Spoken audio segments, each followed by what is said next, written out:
All right, guys, we are doing the modeling chemistry lab. So there's a lot of stuff set up. So just to clarify what all we have our LabQuest, which I'm going to turn on, and it is going to run our conductivity meter. We have a pH meter, which I'm also going to turn on. And then we have a thermometer. Again, I'm going to go ahead and turn that on. We have a glass stir rod. We have some distilled water to rinse our equipment with. We have the materials needed for model 1. We have the materials ready for model 1. I've already pre-measured those out. And then I have the materials for model 2. So what we're going to do is we're going to collect lots of information. First thing we're going to do is determine the temperature, conductivity, and pH of substance A, B, C, and D in model 1. So my conductivity meter is still loading, so I'm going to go ahead and start with the temperature. I'm going to put my thermometer into substance A, and the temperature of substance A is 26.2 degrees Celsius. Since everything's in the same room, we expect them to all be very, very close. Substance B, 26.0 degrees Celsius. Substance C,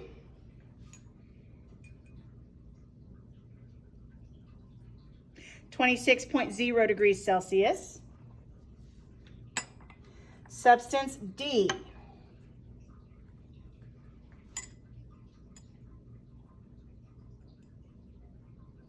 and 26.0 degrees Celsius. Notice I'm rinsing in between with the distilled water rinse. Okay, now my conductivity meter is working now, so we'll take the conductivity readings. So substance A, conductivity, give it a minute, 28 microseconds. So you're going to be asked to categorize that as high, medium, or low. On your data tables, there's ranges for what constitutes high, medium, or low. So you first need to write down the number and then figure out where that fits into those categories. And again, this is bouncing right around 23 microseconds. Okay, we're going to rinse. We'll do substance B now.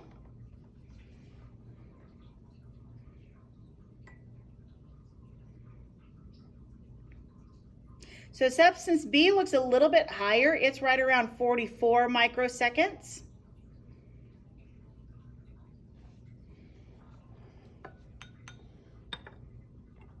Substance C. Notice I'm swirling a little bit to get any of that residue distilled water off. All right, so substance C is way higher. 4,568 microseconds. Way, way higher. All right, and then substance D.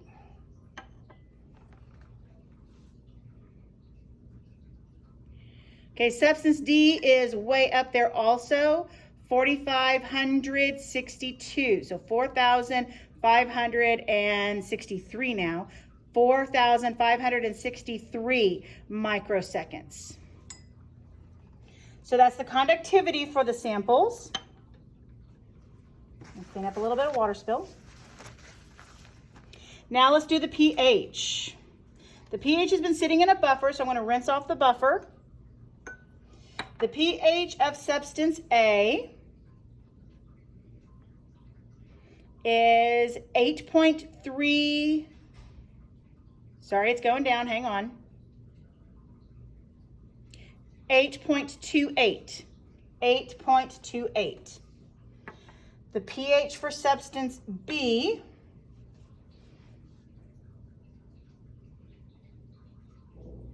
is 7.37. 7.37. These are our baseline numbers. Substance C. Ooh, substance C is way down at 1.90. 1.90. And then substance D is way on the other end, 12.75. 12.75. Okay, we'll place this back in the buffer while we store it. That sensor has to stay wet. That's why it's stored in the buffer. So now what we're going to do is we are going to mix substance A and B and substance C and D. And based on the data we collect, we need to classify those changes as either a physical change or a chemical change. So I'm going to combine approximately equal parts of substance A with substance B.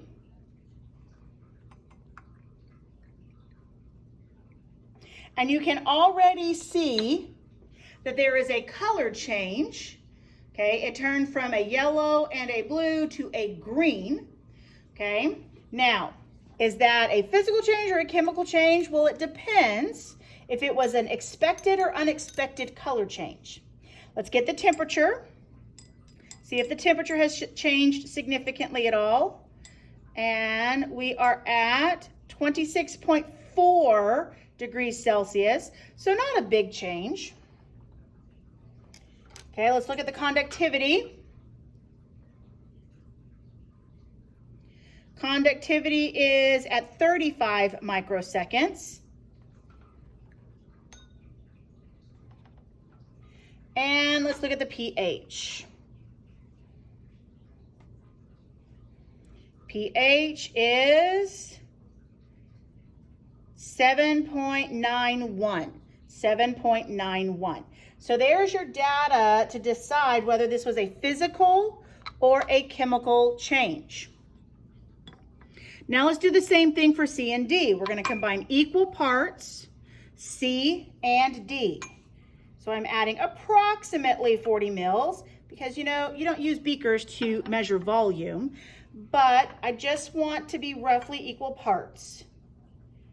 I don't need an exact volume measurement for this. Okay, let's give this a chance. We're going to stir it just a little bit. Since it's clear and colorless, I need to make sure that it is mixed before I take any readings. Okay, so now my temperature reading. Now the temperature is actually going up. We're at 27.9 degrees Celsius. 27.9. Okay, let's look at our conductivity.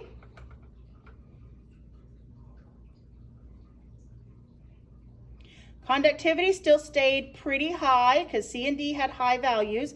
This is 4,467 microseconds, 4,467 microseconds. And let's look at the pH.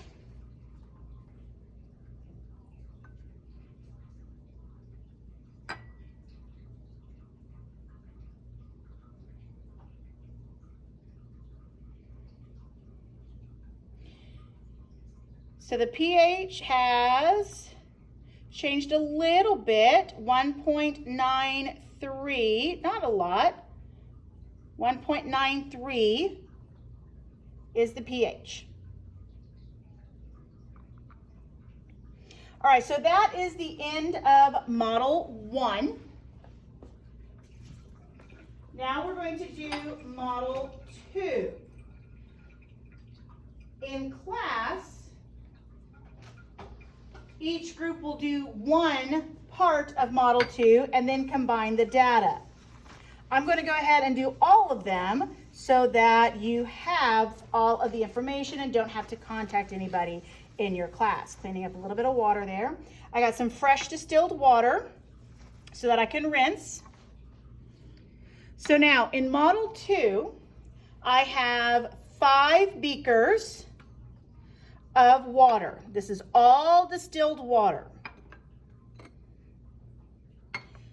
And then we're going to add various solids to the water and determine whether they are physical or chemical changes. So I'm going to get one set of baseline data. So I'm going to take the temperature, pH, and conductivity of distilled water for model 2. I'm just going to do one beaker because they're all from the exact same source, so they should all be the same. So the initial conditions for our beakers in model 2, the initial temperature will be 26.3 degrees Celsius.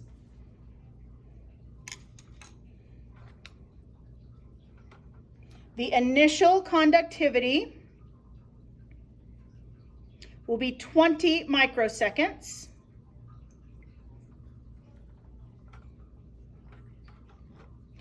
And the initial pH will be 8.65. 8.65. So those are our starting conditions for each of these substances. So in the first beaker, I'm going to add sugar. Now I've pre-weighed all of these solids out. They have essentially the same gram weight going into these beakers. That would be a controlled variable. We want them to be about the same. We're going to stir.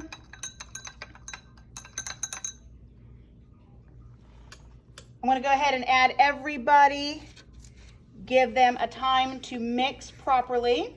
The second beaker is the sodium chloride. Give that a stir.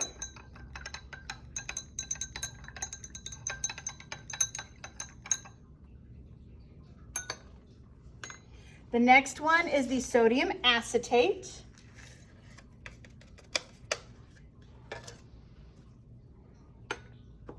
Give that guy a stir.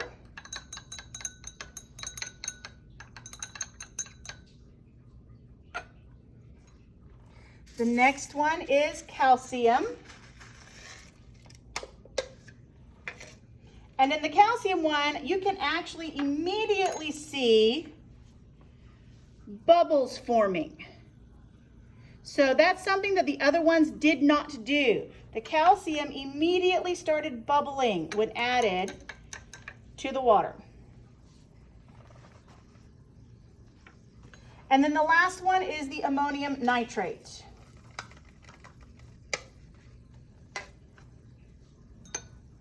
And we'll give that guy a stir. So I've stirred everybody about equally. And we're going to then take our readings. So let's start with the temperature. Need a little bit more paper towel. Okay, thermometer went to sleep.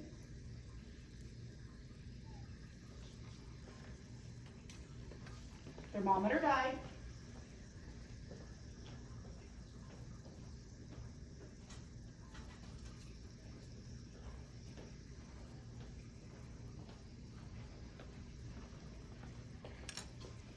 All right, so new thermometer.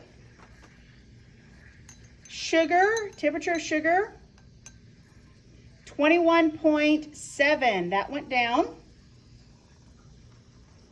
Temperature of sodium chloride, 21.4. That also went down from the original. Now, I'm using a different thermometer, so it very well could be the different thermometer. 21.1 in the sodium acetate. Calcium,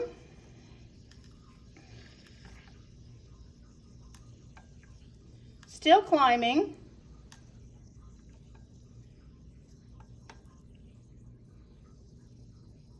$33, still climbing. Let's call it 33.6. So that definitely increased, 33.6. And then the ammonium nitrate.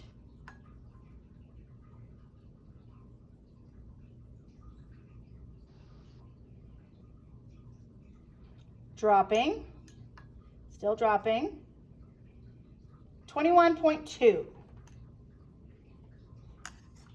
Okay, now our conductivity test. Conductivity in sugar. So the sugar is 20 microseconds. The sodium chloride,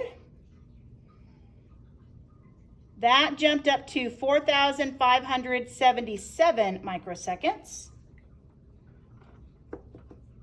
Sodium acetate, way up there in the 4,000s also, 4,559 microseconds. Calcium,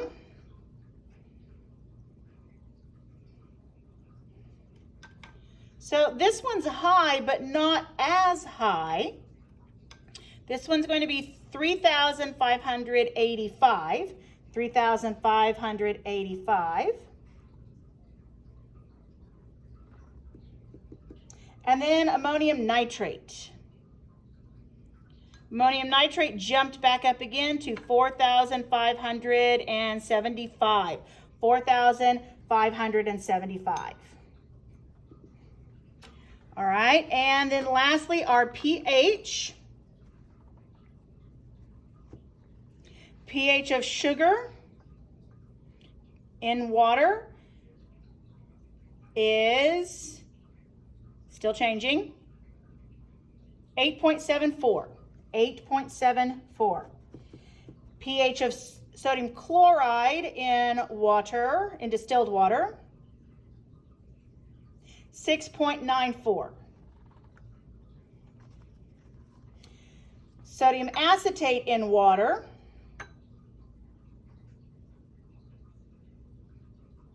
7.81. Calcium in water,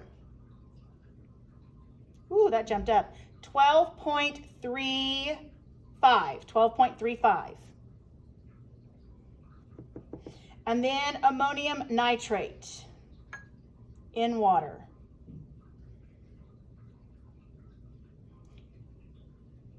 7. It's still changing. 7.37. 7.37. So that is all of the data that you need to finish the modeling chemistry lab, which focuses on the difference between a physical change and a chemical change.